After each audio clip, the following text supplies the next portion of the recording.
Estou aqui no Palácio Nacional da Ajuda, mais propriamente na Sala do Despacho do Rei, com um convidado especial, o embaixador José Boza de Serrano, para falar comigo sobre este reinado que agora findou, da Rainha Isabel II do Reino Unido e do reinado que agora inicia, Carlos III. E também para se perceber, de alguma maneira, esta ligação histórica que une Portugal e ao Reino Unido, não só por via do Tratado da Aliança Luso-Britânica Multissecular, que é a mais antiga aliança do mundo ainda em vigor, mas também que ligou estas casas reais até ao século XIX, basicamente até ao fim da história da monarquia em Portugal. Convidei-o, tenho que agradecer na pessoa de Dr. José Alberto Ribeiro, diretor desta casa, que nos franqueou as portas deste magnífico palácio, que foi residência real do rei Dom Luís I e da sua rainha consorte, Dona Maria Pia de Saboia, onde falaremos sobre esta temática. A família Saxe-Coburgo-Gotha, sendo no fundo originária de um pequeno principado, enlaçou com a maior parte das casas reais da sua época. Por um lado, a Rainha Dona Maria II, durante o exílio a que esteve sujeito com as guerras liberais, esteve na corte da Rainha Vitória e deram-se muito em jovens.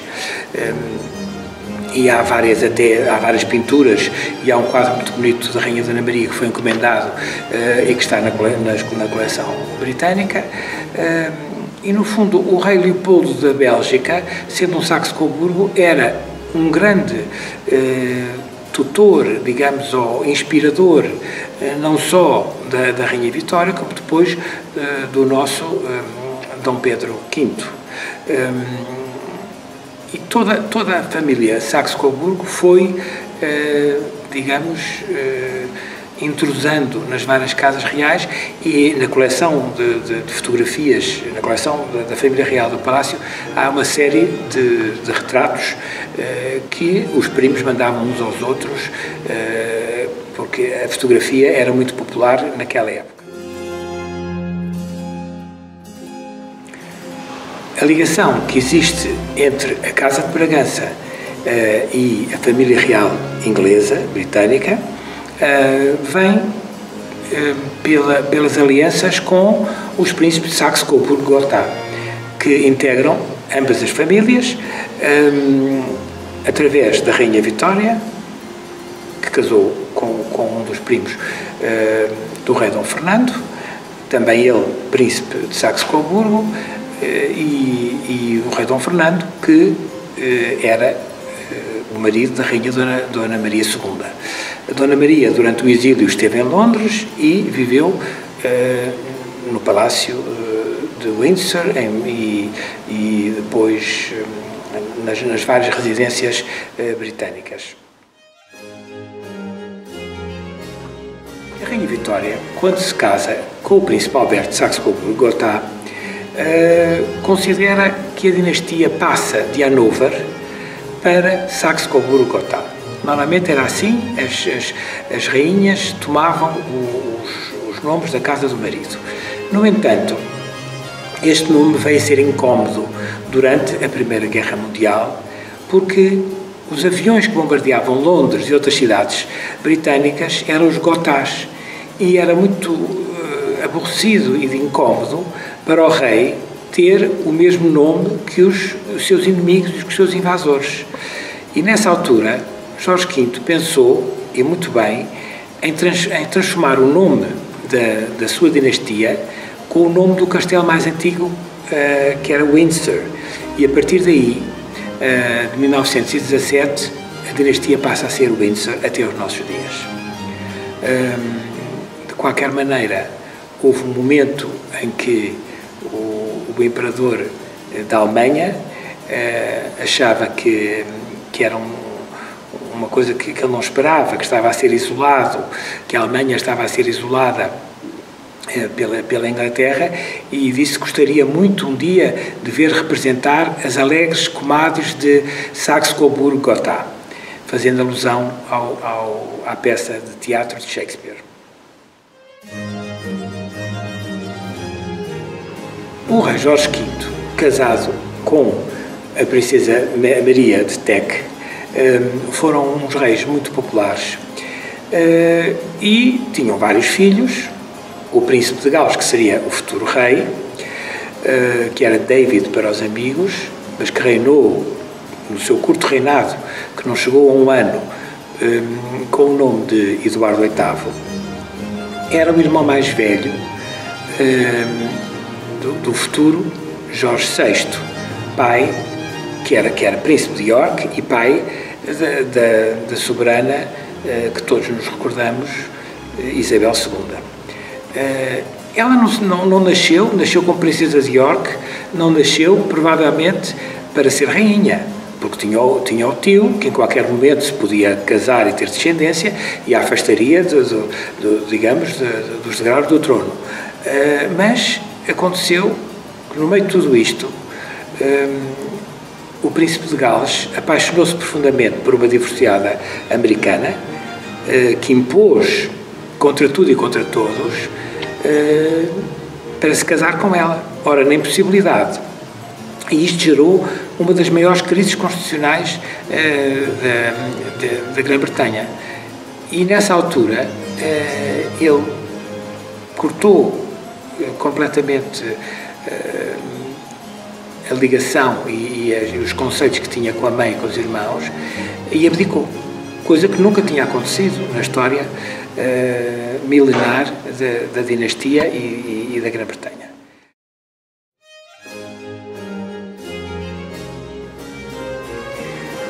O príncipe de Gales, que reinou com o epíteto de Eduardo VIII, não chegou a reinar durante um ano porque abdicou. Abdicou numa situação extrema, nunca conhecida na história milenar da monarquia britânica, porque se apaixonou profundamente por uma americana, Wallis Simpson, que tomou uma parte importante na vida dele. E então ele preferiu abandonar o trono e ir viver com a mulher que amava. De qualquer maneira, na sucessão dinástica, correspondia ao seu irmão Jorge, que aliás era Alberto Bertie, conhecido por Bertie, mas que vai reinar como Jorge VI, que era nem mais nem menos que o príncipe de York e pai das duas princesas, a princesa Isabel e a princesa Margarida. A princesa Isabel, sendo a mais velha, foi a rainha Isabel II, que todos conhecemos e que, infelizmente, acabou de morrer recentemente.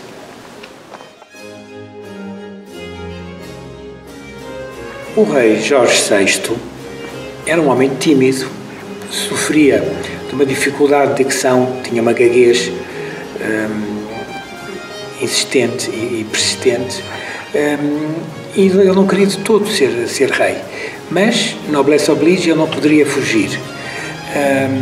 E de qualquer maneira, o Lord Mountbatten diz: não, isso é ótimo porque para um marinheiro de guerra a marinha é muito boa por causa das tempestades, isso ajuda muito no teu reinado, vai ajudar imenso no teu reinado. Porque ele ficou de repente perante a obrigação de assumir a coroa. estava casado com uma pessoa que era que era uma filha do conde de Strathmore, que foi a rainha-mãe, que todos nós conhecemos, a rainha Isabel, que teve um papel preponderante não só na vida do próprio rei, porque foi um apoio permanente, tendo arranjado formas científicas de combater a gaguez e de lhe dar confiança, e foi uma mulher que esteve sempre muito presente junto do rei. O rei, que tinha tido uma infância muito afastada dos pais, encontrou naquele casamento o que ele chamava Nós os Quatro, ou seja, era ele, a rainha e as duas princesas, e tinha uma vida doméstica que lhe agradava muito, porque ele tinha vivido o tempo todo naquela corte do rei afastado, e uma mãe muito fria que não estava próximo dos filhos. E então, nesse aspecto, ele conseguiu, e ela foi um exemplo de uma ajuda extraordinária durante a Segunda Guerra Mundial. Durante a Segunda Guerra, o rei e a rainha não saíram ao pé do seu povo. As princesas foram para Windsor, onde estavam mais protegidas dos ataques alemães, mas os reis ficaram junto da sua população. E o Palácio de Buckingham foi bombardeado 9 vezes, e ela nunca deixou de estar e de recorrer com o rei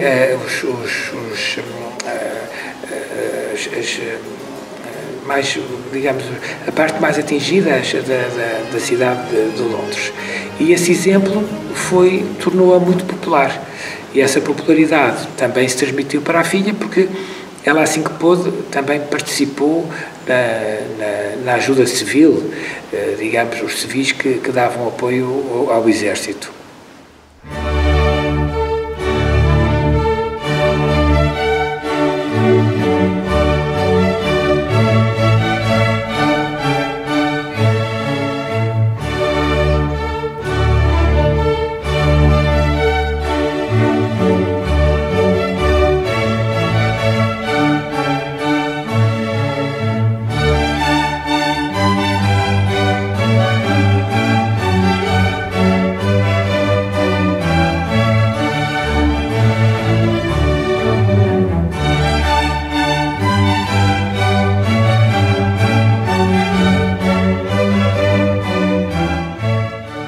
A princesa Isabel conseguiu casar com o seu parente, o seu primo, que era a paixão da sua vida, que tinha conhecido anos antes numa ida à Escola Naval de Dartmouth, onde conheceu Philip, que era filho dos príncipes André da Grécia. De todas as maneiras, nem toda a gente, a começar pelo pai, não viam esse casamento como uma coisa desejável. Genealogicamente ele era estupendo, era também descendente da Rainha Vitória, filho de uma princesa de Battenberg, mas era a mãe tinha problemas psiquiátricos grandes, o pai vivia como amante no sul de França, ele não tinha dinheiro, era um príncipe pobre, e não seria, digamos, o casamento ideal para uma futura rainha.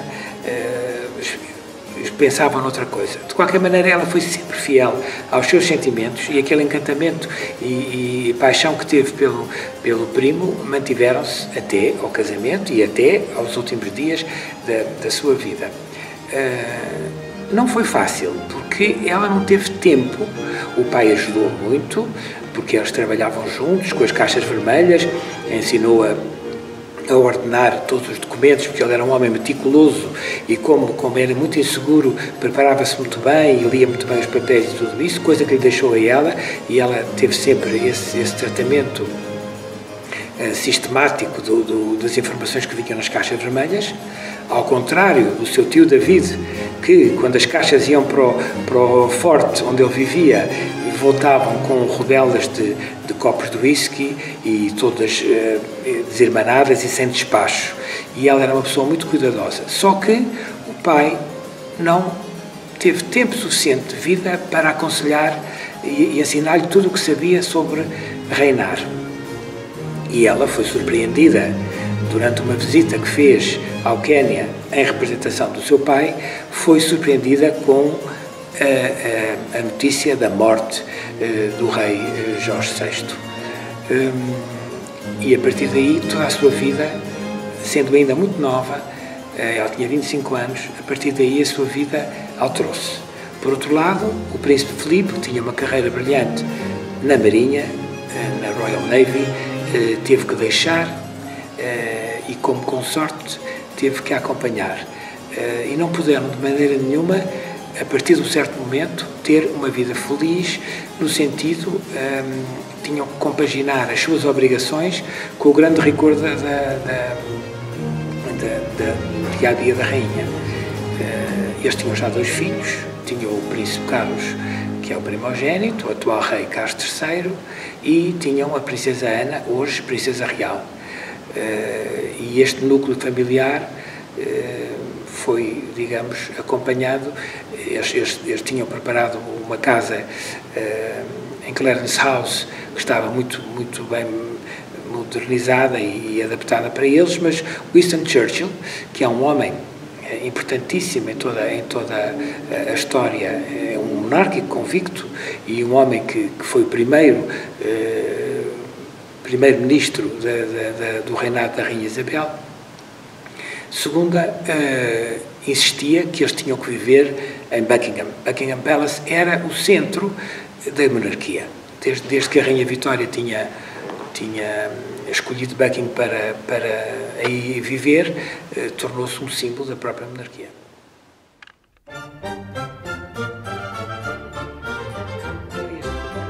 Ela estava rodeada de homens que eram profissionais da política, eram homens muito mais velhos do que ela, um bocado matreiros. No princípio, até o próprio Winston Churchill duvidava de qual seria a capacidade da rainha para poder suceder ao pai, mas também a figura de uma rainha órfã, muito querida pelo pai e pela mãe, de repente assumir as responsabilidades do reinado, também lhe granjeavam uma certa popularidade e sentimentos positivos. De qualquer maneira, ela teve, logo a partir da coroação, que foi ela, relativamente ao casamento com o príncipe Filipe, ainda estavam no meio da guerra e, portanto, não houve, foi tudo muito reduzido, não houve grandes despesas, não houve, havia racionamentos, tudo isso, mas relativamente à coroação, que foi praticamente um ano depois do falecimento do rei Jorge VI, ela aí já tomou pé e quis, de certa maneira, compensar com uma certa grandeza tudo o que não tinha feito no seu casamento. Foi a primeira vez que as câmaras de televisão, que eram um artefacto recente na vida dos britânicos, entraram na abadia de Westminster. Aliás, Churchill era contra a reprodução daquela, em direto daquelas imagens, mas o príncipe Filipe, que era um homem muito moderno e muito virado para a tecnologia, insistiu muito no televídeo, na gravação, na coisa direta, digamos, na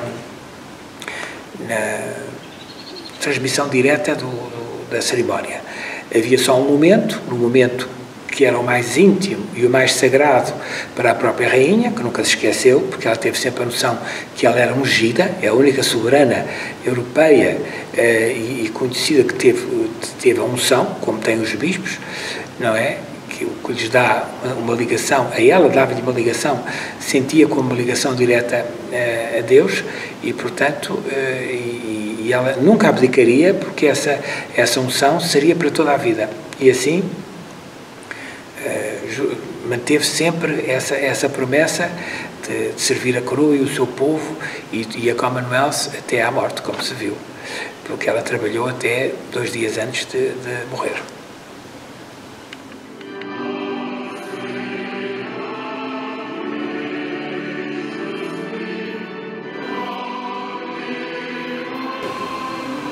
Durante a cerimónia da coroação, no final, e realmente a partir daí nada se pode fazer, porque a presença de câmaras, que hoje é altamente substituída pelos telemóveis, são testemunhos verídicos do que se está a passar à nossa volta. E todas as pessoas, os milhares de pessoas, viram a princesa Margarida a irmã mais nova e muito próxima da rainha, a brincar com as medalhas e a tirar um cotão da farda do group captain, que era ajudante de campo do pai, percebendo toda a gente que havia ali uma ligação muito íntima entre a princesa e o Peter Townsend. Esse vai ser um problema muito grande, porque o Peter Townsend era divorciado. Naquela altura, os divorciados dividiam-se entre os divorciados culpados e não culpados. O Peter Townsend não era culpado, porque, digamos, a culpa era da sua mulher, de quem ele se divorciou, e, portanto, ele poderia continuar em funções e ser recebido na corte. E era muito rigorosa a corte nesse momento. Aliás, foi uma das coisas que pesou muito para o rei Eduardo VIII, era ele casar com uma divorciada. Além disso, divorciada 2 vezes, a americana, a Wallis Simpson. E foi uma coisa que nunca, nem a Rainha Mary, nem a Rainha Maria, nem nunca a corte aceitaria uma rainha que fosse divorciada. A Rainha Isabel mãe, dizia com muita graça: essa mulher não se pode confiar porque tem os 3 maridos vivos. E era assim, realmente. O divórcio era muito mal visto. E ela, como chefe da Igreja Anglicana, tinha que autorizar a irmã a casar com o divorciado. Ora, o governo era muito nítido nessa situação e não admitiria que a princesa Margarida mantivesse os seus títulos e dignidades casando-se com o divorciado. E ela ponderou, foi muito difícil gerir, porque ela gostava muito da irmã e era muito próxima, tinham crescido juntas com uma diferença de idade, mas ela até as vestiam como se fossem gêmeas, andavam sempre vestidas de igual, tinham as mesmas preceptoras, viviam intensamente as duas, e era muito difícil para ela não poder satisfazer a irmã. Mas a razão de Estado era um óbice muito grande. E ela, para poder casar com o Captain Group Townsend, teria que deixar a sua dignidade de pessoa real. Coisa que ela ponderou ao fim de 2 anos, em que eles estiveram afastados. Ele foi nomeado combatido militar aeronáutico em Bruxelas, e houve realmente uma separação entre eles, mas depois eu penso que a princesa Margarida, digamos que cedeu relativamente à perda da dignidade de Alteza Real, e foi sempre um desgosto que a acompanhou toda a vida.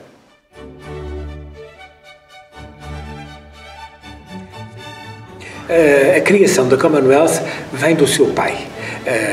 Perdido o Império Britânico, o pragmatismo dos ingleses vai no sentido sempre de aproveitarem a espuma dos dias e aquilo que fica e refundirem noutra instituição.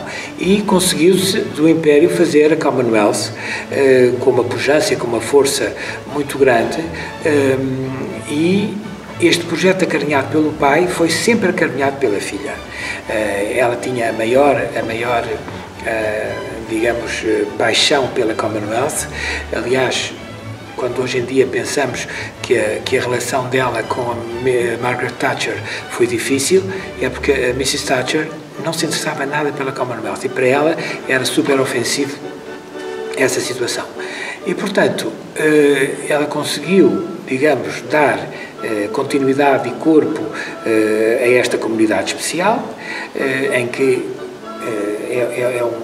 uma sociedade de nações, muitas vezes em que a própria rainha e hoje em dia o rei Carlos são também soberanos de 14 dos Estados-membros, são 50 e tal, e independentemente de hoje em dia muitos preferirem a República e preferem optar por um chefe de Estado eleito, necessariamente não têm que sair da Commonwealth. Portanto, continuam na associação, que aliás foi mesmo o resíduo depois do Brexit, porque em princípio é uma forma de poder compartilhado, e ao mesmo tempo, claro que os membros a direção e a chefia da Commonwealth não é hereditária, é por eleição.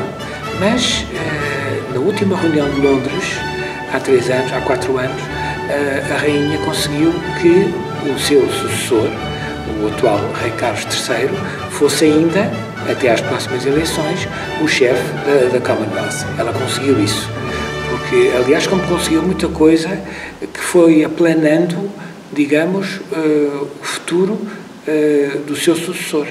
Ela defendeu sempre a coroa e o seu sucessor, que foi muito bem preparado. Se nós pensarmos que Eduardo VII, a mãe não o deixava ver nada, nem o levava a nenhuma reunião, nem o deixava ler os conteúdos das caixas vermelhas, a Rainha Isabel II, desde o princípio, educou sempre o seu filho para seu sucessor, e foi sempre acompanhado pela mãe.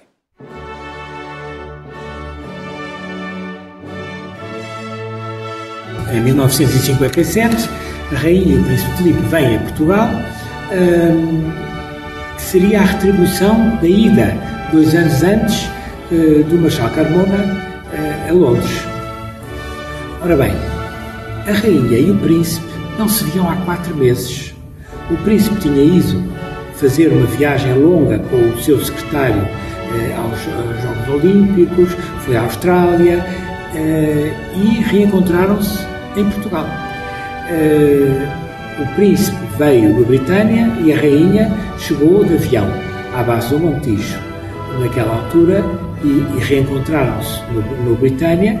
Estiveram ainda, particularmente em casa dos duques de Palmela, em Calhariz, 2 dias antes. Facto que a duquesa Dona Maria do Carmo lembrou anos mais tarde à princesa Ana de Inglaterra, dizendo que Sua Majestade estava muito feliz naquele dia, o que é compreensível, porque o casal já não estava junto há 4 meses. E, portanto, depois dessa parte privada com os duques de Palmela, sendo o duque ainda parente do príncipe Filipe, pelo lado dos Holstein-Beck, começa a visita oficial e do iate Britânia vêm o que eles chamavam uma barcaça, mas no fundo é um belíssimo exemplar que está hoje no Museu da Marinha, com os remadores, e chegaram ao Terreiro do Paço, onde estava um palanque e um exército em formação, que acolheram o casal real. E daí partiram em 2 coches, fazendo um trajeto de Lisboa que ficou memorável. Eu próprio tinha 6 anos nessa altura e fui com uma prima minha, que era a minha preceptora, fui ver passar a carruagem real, as 2 carruagens reais, com o cortejo a cavalo, em frente ao Teatro Dona Maria II. Foi apoteótica essa visita.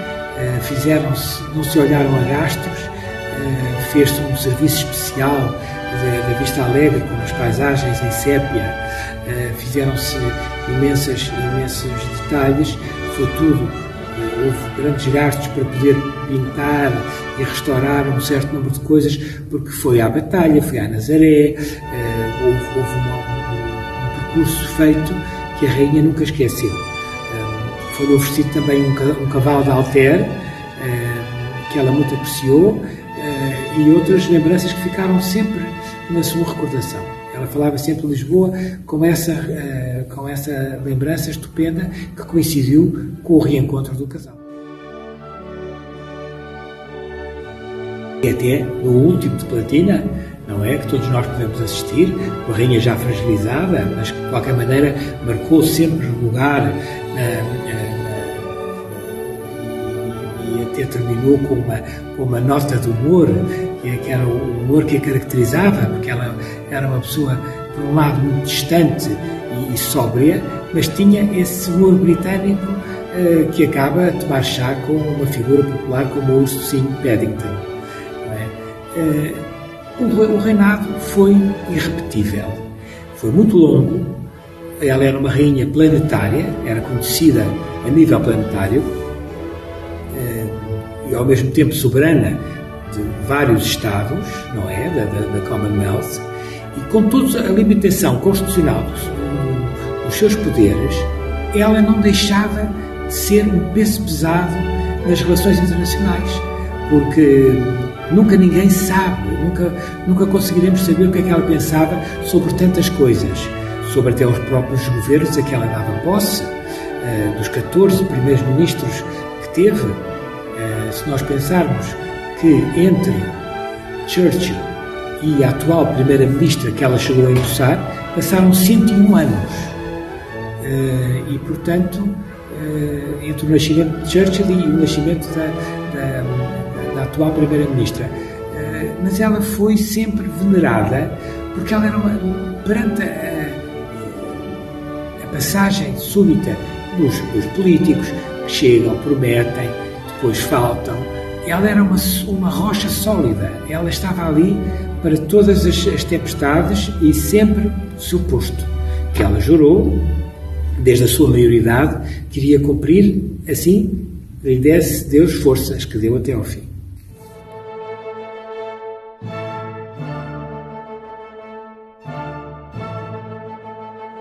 Eu não pensei, francamente, claro que acontece muitas vezes em casais que viveram longos anos juntos, claramente quando desaparece também na natureza acontece isso muitas vezes com os animais que estão acasalados durante muito tempo, depois quando falta o outro em seguida, no espaço de um ano ou pouco mais, também desaparece. Mas a rainha estava frágil.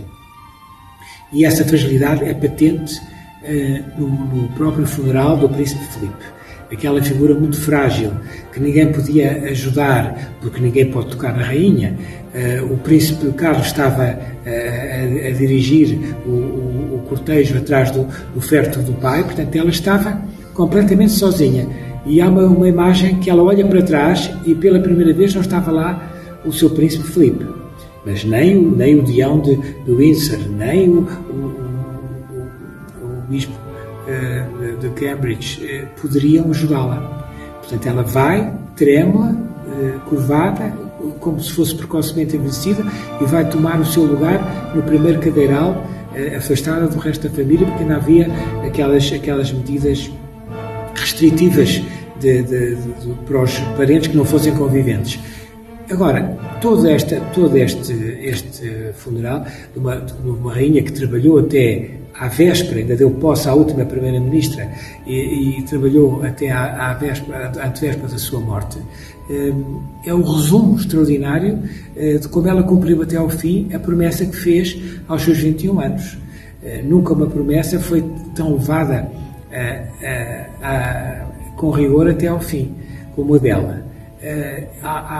Ela era uma figura planetária, era uma figura que faz parte de todo o nosso imaginário, passou do século XX para o século XXI com imenso prestígio, com imensa devoção e com o amor dos seus súbditos, como provaram.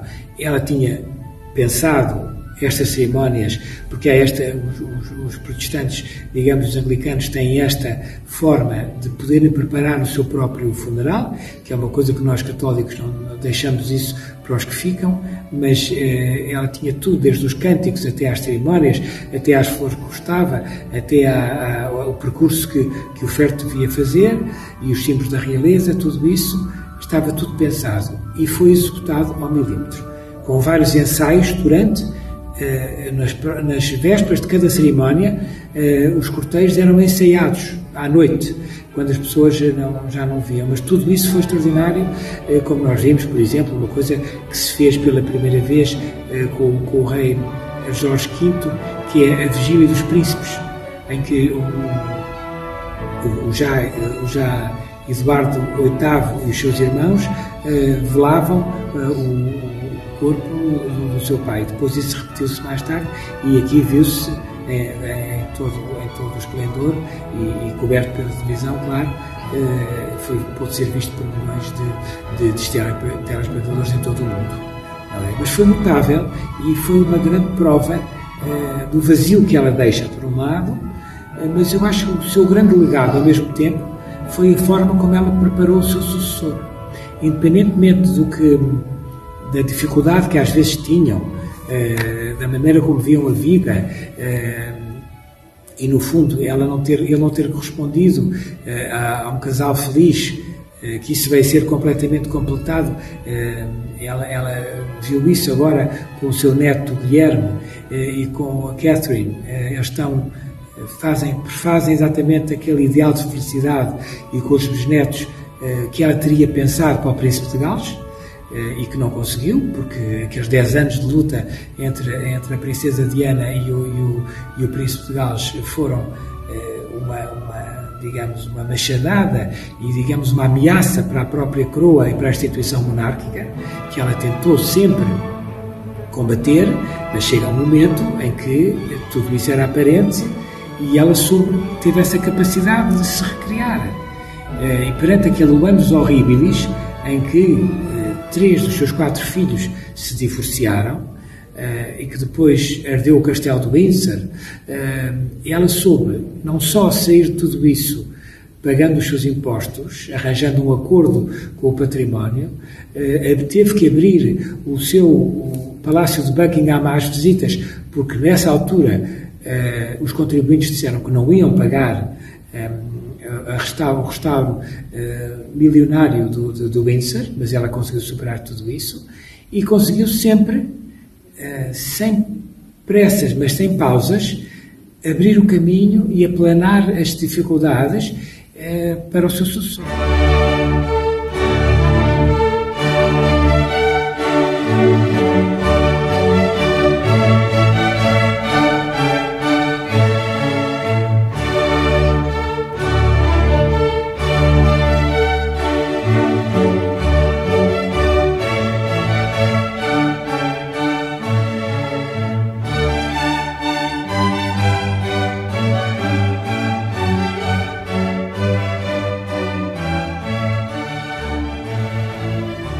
Nestes últimos dias vimos um rei Carlos III muito preparado para as funções que agora exerce.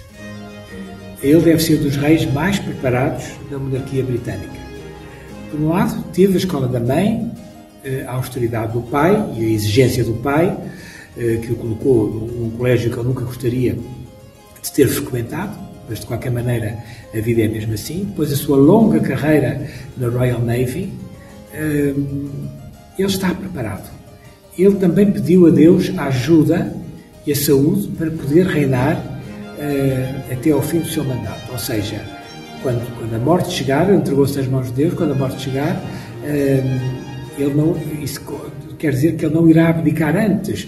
Essas fantasias que o Guilherme tem mais popularidade e, portanto, ele devia de abdicar um filho, isso está posto fora de questão. Ele foi príncipe, foi herdeiro aparente durante tantos anos e agora chegou o momento dele de exercer as suas funções. E pelo que vimos, e pelos discursos que já fez, e pela aclamação que teve, ele está preparadíssimo e, desde já, demonstrou um grande amor pela mãe e agradeceu todo o serviço da rainha à coroa, ao seu povo e à Commonwealth, e ele está preparado. Ele fala com um timbre de voz muito bom, um inglês impecável, e tudo o que ele esperou está agora a realizar-se. A mãe, sempre sábia, foi aplanando todo o seu caminho, porque naquela generosa, antes do jubileu, no dia do falecimento, em que era o aniversário de falecimento do seu pai, há aquela carta notável em que ela diz, entre outras coisas, que gostaria muito, quando chegar à altura, que a Camila fosse considerada a rainha consorte. Ora, isso foi uma coisa genial, porque assim evitou que o filho fosse juiz em causa própria e resolveu o inevitável. Eles estão casados há 17 anos, ela tem feito imensos serviços à coroa, tem vida própria, é uma mulher que não ofusca de maneira nenhuma o rei, que era uma coisa que acontecia muito com a princesa Diana, que era mais popular que o próprio príncipe de Gales, e o que era fonte de discórdia entre ambos. E ela tem sido sempre, digamos, a escolha irredutível e inegociável do Príncipe Carlos. Eles desde o princípio que ela era a mulher da vida dele, mas quando falou nisso ao Lord Mountbatten, ele disse não pode ser, porque ela tem um passado e além disso não tem nobreza suficiente para ser rainha de Inglaterra. Enganou-se completamente e assim as coisas de toda a vida terminam assim, até por vontade e por desejo expresso da rainha Isabel II. E ele até agora tem feito, digamos, além de uma homenagem extraordinária à mãe, tem dado provas, por um lado, toda a sua abertura e da sua preparação para reinar. Tem trabalhado, viajou. Uma das coisas mais difíceis do reinado dele é manter o Reino unido, portanto, e essa união é fundamental para o futuro. A Commonwealth, por enquanto, está-lhe também entregue e ele terá, com certeza, que enfrentar certas independências que vão surgir e países que, se calhar, não querem ficar sob a sua égide, mas ele estará preparado para tudo isso. Claro que a Grã-Bretanha está a passar um período muito difícil, económica e socialmente, mas tanto a Primeira-Ministra como o novo rei são absolute beginners. São os dois a começar o princípio de um novo reinado e de uma nova fase para o Reino Unido. Terminámos assim esta fantástica conversa com o embaixador José Boza Serrano, autor do livro A Viúva de Windsor, uma biografia, a primeira biografia de um autor português sobre a Rainha Isabel II de Inglaterra, do Reino Unido, sobre a sua vida, o seu reinado, os principais aspectos deste seu reinado e o caminho que foi preparando para o seu herdeiro, hoje soberano daquele reino. Carlos III, que inicia agora o seu reinado, que não será facilmente uma figura aceita por todos, mas que deu provas já de seguida à morte da sua mãe, que é um rei preparado. Tal como foi aqui falado na conversa, foi uma rainha que jurou, desde a mais tenra idade, estar ao serviço do seu povo e da sua família, então, família imperial, império esse que já não existe, que me fez recordar as palavras de uma rainha que conheceu também a Rainha Vitória, a nossa rainha portuguesa, a Dona Maria II, e que, quando de ser avisada para o perigo das suas múltiplas gravidezes, ela disse: se morrer, morro no posto.